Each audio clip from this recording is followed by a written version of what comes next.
100円ください。お金いるの? Oke, selamat datang kembali di channel Shiro 101. Saya doakan semoga kalian selalu dalam keadaan sehat. Di video kali ini, saya akan ngebahas epilog dari volume 20, yang mana epilog ini adalah bagian yang paling krusial di volume 20. Kenapa bisa jadi paling krusial? Ini dikarenakan di epilog volume 20 ini, terdapat berbagai informasi dan bocoran atau teaser tentang karakter-karakter yang akan memiliki peran penting di arc-arc selanjutnya. Oh ya, sebelum kita lanjut ke isi video, saya ingatkan lagi bagi kalian yang suka dengan konten-konten dari channel ini, silakan dukung saya dengan like, subscribe, dan share channel ini ke teman-teman kalian supaya channel ini cepat berkembang. Oke, saya rasa di sini kita gak perlu recall lah ya, jadi kita langsung cus aja ke pembahasan dari epilog volume 20. Setelah berhasil menangkap para teroris yang tak lain adalah Bradley Zhang, James, dan Jasmine, misi pencegahan sabotase pun dinyatakan sukses. Pesta peresmian berjalan dengan lancar tanpa ada gangguan sampai akhir acara. Setelah pesta selesai, Tatsuya dan Miyuki melaporkan keberhasilan misi mereka ini ke Yotsuba Maya. Maya mengaku puas dengan kinerja mereka, bahkan dia memberi nilai 90 dari 100 atas keberhasilan ini. Sebenarnya, selain harus ngasih laporan secara online, Tatsuya sama Miyuki juga harus segera ngelaporin tentang detail misi mereka sesegera mungkin, dan mereka harus bertemu secara langsung dengan Yotsuba Maya. Tapi berkat kebaikan Maya, Maya ngasih keringanan buat Tatsuya. Jadi Tatsuya gak perlu buru-buru buat ngasih laporan ke Maya. Malahan, Maya ngasih hadiah liburan buat Tatsuya sama Miyuki sebagai bentuk apresiasi atas kinerja mereka. Maya ngasih waktu selama 2 hari untuk Tatsuya dan Miyuki. Jadi mereka masih boleh menetap di Okinawa untuk 2 hari ke depan. Tentunya Tatsuya dan Miyuki seneng-seneng aja ya. Ya hitung-hitung refreshing lah ya. Soalnya sehabis masa liburan ini, Miyuki dan Tatsuya bakal dihadapin dengan banyak pekerjaan, termasuk persiapan upacara pembukaan tahun ajaran baru di SMA 1, yang mana di sana bakal ada murid-murid baru yang masuk ke SMA 1.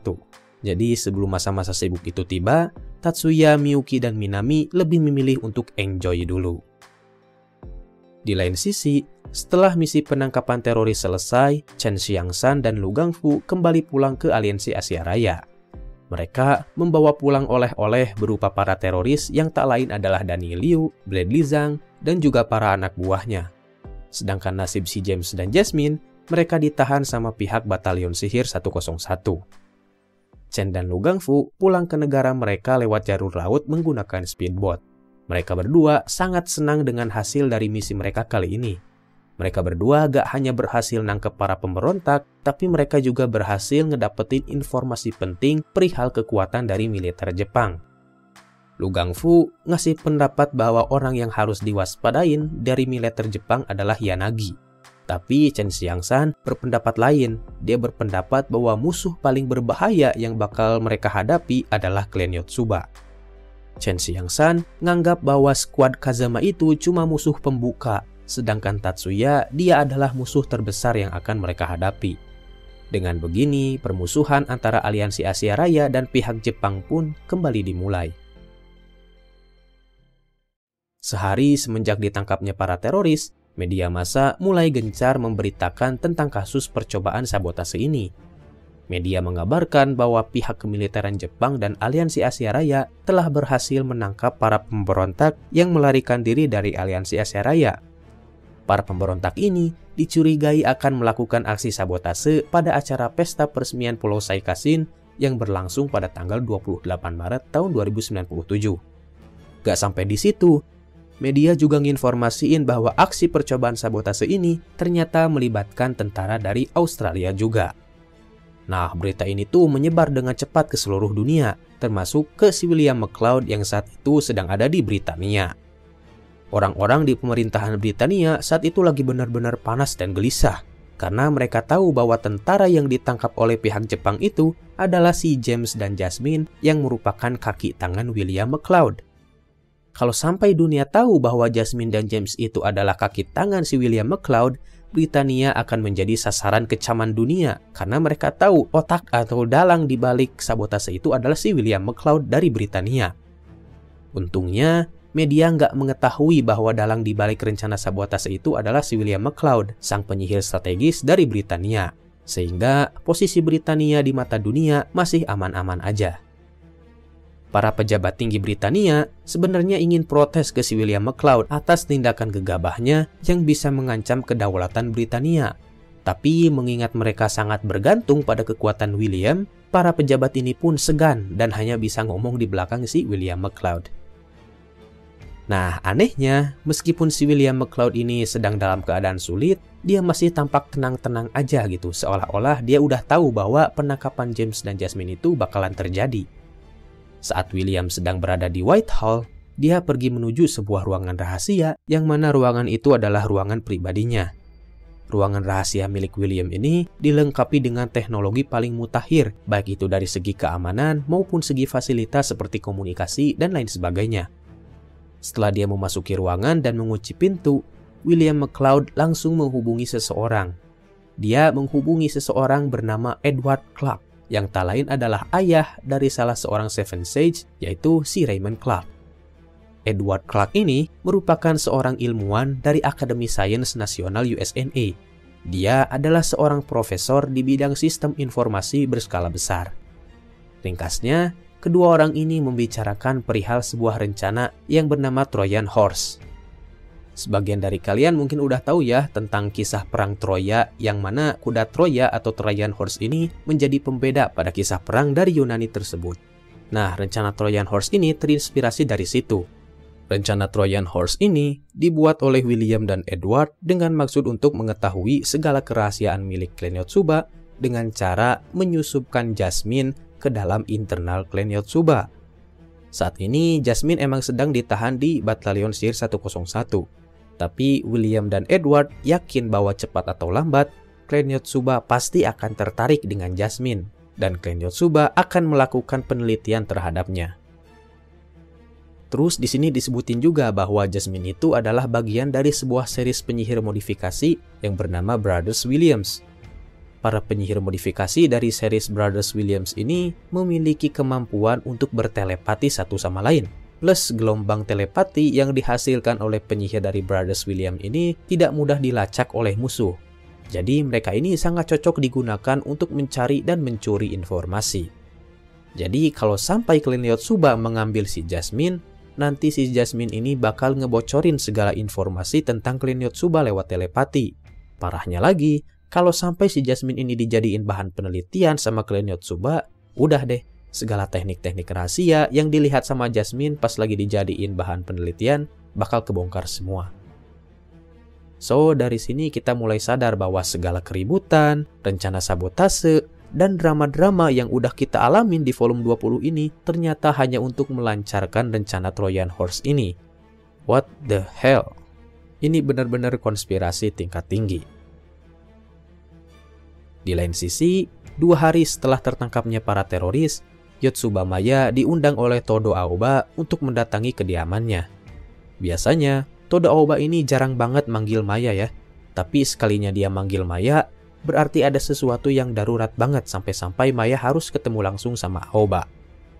Saat Maya dan Aoba ketemu, Aoba ngucapin kerja bagus ke Maya atas keberhasilannya dalam menangani para teroris. Ini berarti misi yang Tatsuya jalanin itu sebenarnya adalah permintaan dari Aoba ya yang disampaikan lewat Yotsuba Maya. Terus di pertemuan itu Aoba nanyain perihal 2 penyihir dari Australia yang ditangkap sama Letnan Kolonel Kazama. Maksudnya si James sama si Jasmine ya. Maya ngejawab bahwa kedua penyihir dari Australia itu masih diamanin sama Batalion Sihir 101. Nah, di sini Maya mulai ngasih pendapatnya perihal James dan Jasmine. Menurut pendapat Maya, James itu hanya seorang penyihir biasa, jadi dia gak tertarik sama si James.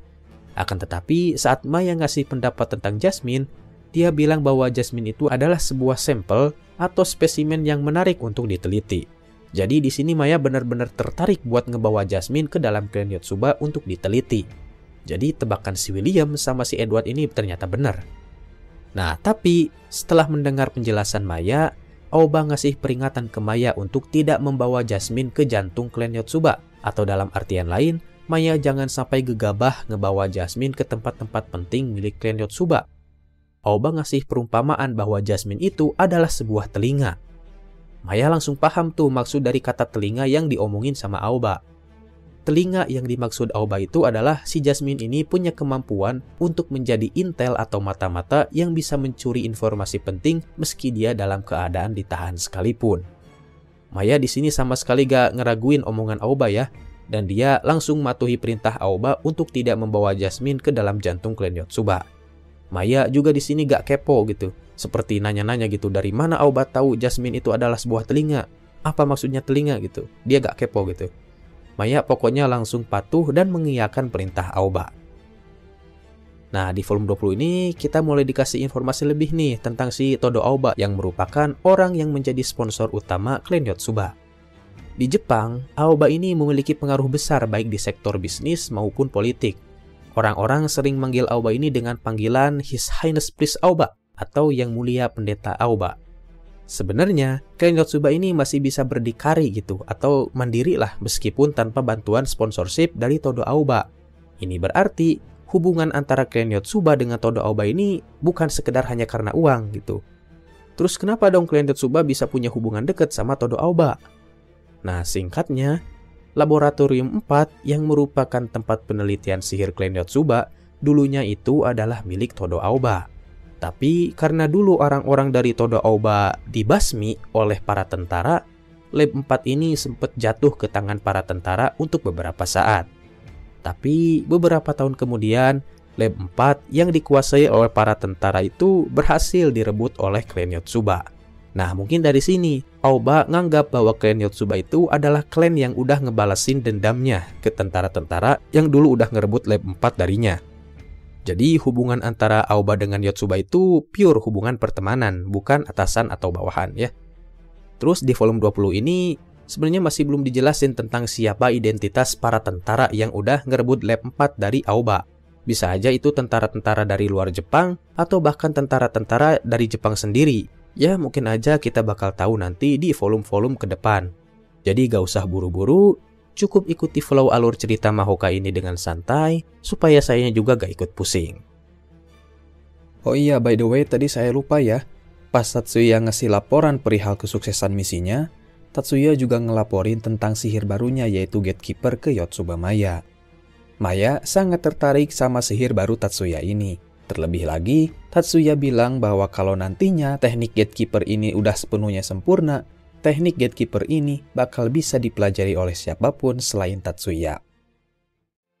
Oke, sekian dulu untuk video kali ini dan sekarang kita akan masuk ke sesi Saweria. Seperti biasa, saya ucapin banyak-banyak terima kasih buat kalian yang udah donasi, karena berkat kalianlah saya masih bisa bertahan untuk terus upload video-video terbaru. Oke, langsung aja.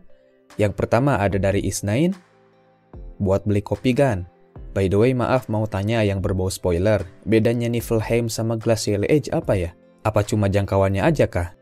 Oke, makasih banyak Gan buat sawerannya. Terus perbedaan antara Niflheim sama Glacial Age itu gak hanya dari skala atau jangkauannya aja, tapi juga di susunan mantranya itu sendiri. Glacial Age ini adalah sihir baru Miyuki yang aslinya emang Niflheim. Cuma Niflheimnya ini dibalut dalam sebuah sistem yang disebut chain casting. Makanya skalanya jadi meningkat drastis. Agan bisa lihat juga kegunaan chain casting dalam mengimprove sihir Rapture milik Masaki menjadi sebuah sihir tingkat strategis yang bernama Ocean Blast. Ya singkatnya seperti itu. Apa itu chain casting? Nantilah dibahas ya. Kebetulan chain casting ini bakal disinggung di volume 21. Terus ada dari XX1. Lanjut. Oke bro, dan terima kasih atas sawerannya. Dan terakhir ada dari Pablo Escobar. Lanjut Min. Siap bro, dan terima kasih banyak buat sawerannya. Oke, mungkin segitu aja dulu, dan buat kalian yang juga pengen ikut donasi, bisa langsung cus ke link yang udah saya sediain di deskripsi atau di kolom komentar. Terus terima kasih juga buat kalian-kalian yang udah nonton video ini sampai habis, dan sampai jumpa di video berikutnya.